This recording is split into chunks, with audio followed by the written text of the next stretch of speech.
বদলে যাচ্ছে সংসদ নির্বাচনের আচরণ বিধিমালা, প্রার্থীর প্রচারে থাকছে না পোস্টার। চলছে ঈদের শেষ মুহূর্তের প্রস্তুতি, সৌদি আরবের সঙ্গে মিল রেখে বিভিন্ন স্থানে ঈদ উদযাপন। খুলনায় সন্ত্রাসীদের আস্তানায় রাতভর অভিযান, অস্ত্রসহ গ্রেপ্তার 11। ডিসেম্বরের মধ্যে নির্বাচনের দাবিতে একমত 52টি রাজনৈতিক দল। হামজার পর বাংলাদেশ দলে খেলার সম্ভাবনা তৈরি হচ্ছে শামিত সোমের। ঈদে কয়েক অঞ্চলে বজ্র বৃষ্টির আভাস। রাশিয়ার প্রেসিডেন্ট পুতিনের গাড়িতে বিস্ফোরণ। শুনছিলেন দিনের খবরের প্রধান শিরোনাম, এবার বিস্তারিত। তার আগে গ্রামের কাগজের ইউটিউব চ্যানেল সাবস্ক্রাইব করুন এবং সব খবর পেতে ফেসবুক পেজ ফলো করে রাখার পাশাপাশি ওয়েবসাইট ভিজিট করুন। জাতীয় সংসদ নির্বাচনের আচরণ বিধিমালা বদলে যাচ্ছে। প্রার্থীর প্রচারে পোস্টার ব্যবহার বাতিল করে শুধু কাপড়ের ব্যানার বহাল রাখা হচ্ছে। আচরণবিধিতে প্রথমবারের মতো যুক্ত করা হচ্ছে সামাজিক যোগাযোগ মাধ্যমে প্রচার। প্রস্তাবিত জাতীয় সংসদ নির্বাচন আচরণ বিধিমালা 2025-এর খসড়ায় এসব বিধান রয়েছে।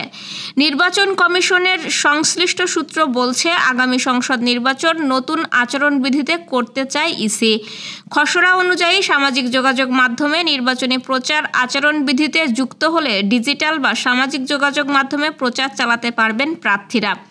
ভোট গ্রহণের 48 ঘন্টা আগে সব ধরনের অনলাইন প্রচার বন্ধ করতে হবে। সামাজিক যোগাযোগ মাধ্যমে প্রচারে মানহানিকর প্রচার করলে ডিজিটাল বা সাইবার সুরক্ষা আইনের আওতায় শাস্তি হবে। খসড়ায় প্রচারে পোস্টার বাতিল করে ব্যানার শব্দ রাখা হয়েছে। ব্যানারের অর্থ বোঝানো হয়েছে কাপড়ের তৈরি প্রচারপত্র। প্রার্থীর নির্বাচনী প্রচারে ব্যবহৃত ব্যানার হবে সাদা কালো ও আয়তন হবে অনধিক 3 মিটার গুণ 1 মিটার। এতে শুধু প্রার্থীর ছবি ও প্রতীক ব্যবহার করা যাবে। তবে রাজনৈতিক দলের মনোনীত প্রার্থী হলে এর সঙ্গে দলীয় প্রধানের ছবি ব্যবহার করা যাবে। ব্যানারে কোনো অনুষ্ঠান, জনসভায় নেতৃত্ব দান, প্রার্থনারত অবস্থায় ছবি ব্যবহার করা যাবে না। প্রচারে লিফলেট ও হ্যান্ডবিল বিতরণ করা যাবে। তবে এসব প্রচারপত্রে পলিথিনের আবরণ বা প্লাস্টিক ব্যানার লেমিনেটিং ব্যবহার করা যাবে না। নির্বাচনী প্রচারের কোনো প্রকার স্থায়ী বা অস্থায়ী বিলবোর্ড, ভূমি বা অন্য কোনো কাঠামো বা বৃক্ষ ইত্যাদিতে স্থাপন বা ব্যবহার করা যাবে না। আজ চাঁদ দেখা গেলে কালই আমাদের দেশে ঈদ, তাই শেষ মুহূর্তের প্রস্তুতিতে ব্যস্ত সকলে। কেউ কেনাকাটা, আবার কেউ আপন স্বজনদের কাছে ছুটছেন। সব মিলে চারদিকে উৎসব আবহ। এদিকে সৌদি আরবের সঙ্গে মিল রেখে আজই দেশের বিভিন্ন স্থানে ঈদ উদযাপন করছেন মুসল্লিরা। ঝিনাইদহ, সাতক্ষীরা, বাগেরহাট, চাঁদপুর, ফেনী, বরিশাল, ভোলা, লক্ষ্মীপুর, পটুয়াখালী, নারায়ণগঞ্জ, জামালপুর, চাঁপাইনবাবগঞ্জ, ফরিদপুর সহ আরও অন্যান্য জেলার শতাধিক গ্রামে আজ পবিত্র ঈদুল ফিতর উদযাপিত হচ্ছে। খুলনা মহানগরীর সোনাডাঙ্গা থানাধীন আরামবাগ এলাকায় সন্ত্রাসী আস্তানায় শনিবার রাতভর অভিযান চালিয়েছে পুলিশ ও যৌথ বাহিনী। এ সময় আইন শৃঙ্খলা বাহিনীর সঙ্গে সন্ত্রাসীদের গুলি বিনিময় হয়েছে। ঘটনার সময় আইন শৃঙ্খলা রক্ষাকারী বাহিনী ও দুষ্কৃতিকারীদের প্রায় 15 জনের আহত হওয়ার খবর পাওয়া গেছে। ঘটনাস্থল থেকে প্রাথমিকভাবে 11 জনকে গ্রেপ্তার সহ বিপুল পরিমাণ অস্ত্র, গোলাবারুদ ও 7টি মোটরসাইকেল উদ্ধার করা হয়েছে। শনিবার দিবাগত রাত 12টা থেকে রোববার ভোর রাত পর্যন্ত অভিযান পরিচালিত হয়। ঘটনাস্থল থেকে কেএমপির সোনাডাঙ্গা জোনের সহকারী পুলিশ কমিশনার আজম খান বলেন, নগরীর সোনাডাঙ্গার আরামবাগ এলাকায় সন্ত্রাসীদের মিটিং হচ্ছে এমন সংবাদের ভিত্তিতে রাত 12টার পর অভিযান শুরু হয়। এ সময় পুলিশের উপস্থিতি টের পেয়ে সন্ত্রাসীরা গুলি বর্ষণ করে। পুলিশ ও সম্ভাব্য বাড়িকে টার্গেট পুরো এলাকা ঘিরে ফেলে পাল্টা গুলি ছোড়ে।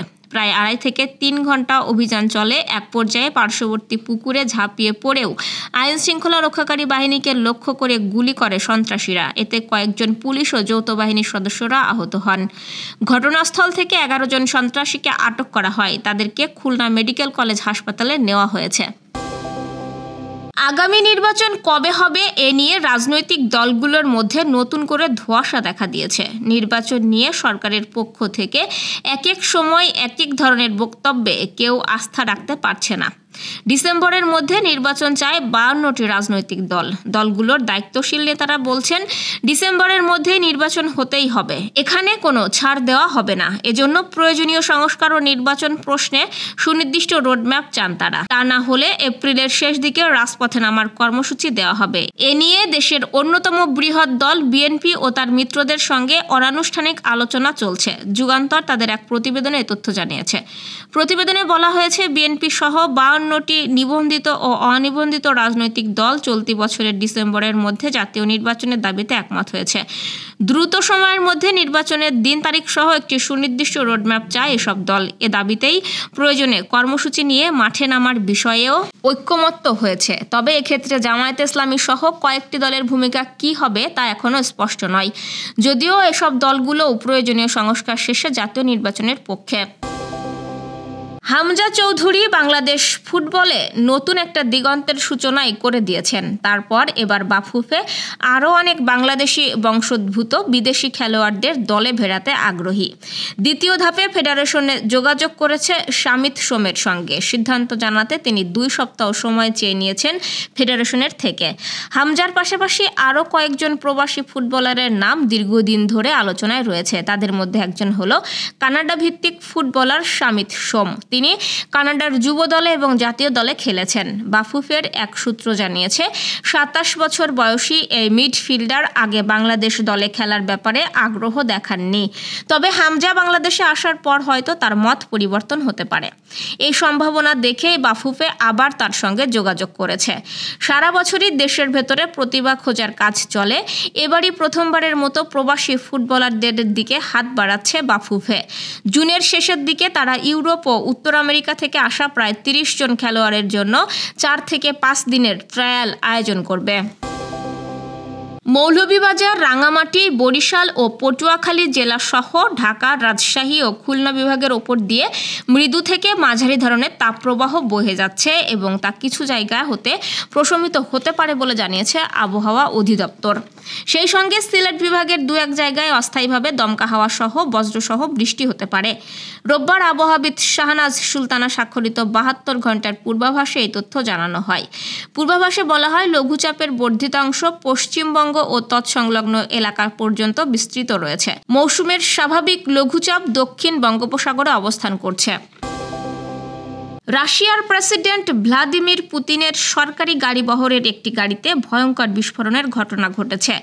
গাড়িটি রুশ গোয়েন্দা সংস্থা এফএসবির সদর দপ্তরের কাছে থাকা অবস্থায় বিস্ফোরিত হয়। তবে বিস্ফোরণের সময় গাড়িটিতে কেউ ছিল না, ফলে হতাহতের কোনো ঘটনা ঘটেছে কিনা তা স্পষ্ট নয়। ব্রিটিশ সংবাদ মাধ্যম দ্য সান এবং ইউরো উইকলি জানিয়েছে, গত 29 মার্চ মস্কোর লুবিয়াঙ্কার কাছে ঘটনাটি ঘটে।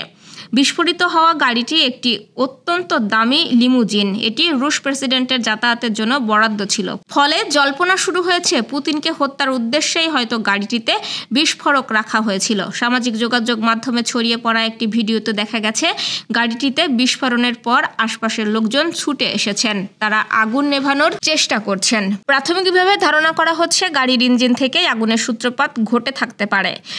পরে ফুয়েল ট্যাঙ্কে বিস্ফোরণ ঘটে পুরো গাড়িতে আগুন ছড়িয়ে পড়ে। পুতিনের গাড়িতে বিস্ফোরণের কথিত ভিডিওটি ইতোমধ্যেই সামাজিক যোগাযোগ মাধ্যমে ছড়িয়ে পড়েছে। ফলে অনেকে মন্তব্য করছেন, পুতিনকে হয়তো হত্যা চেষ্টা করা হচ্ছে। ইউক্রেনের প্রেসিডেন্ট ভ্লাদিমির জেলেনস্কির সাম্প্রতিক এক মন্তব্যের পর এই জল্পনা আরও ডালপালা মেলছে।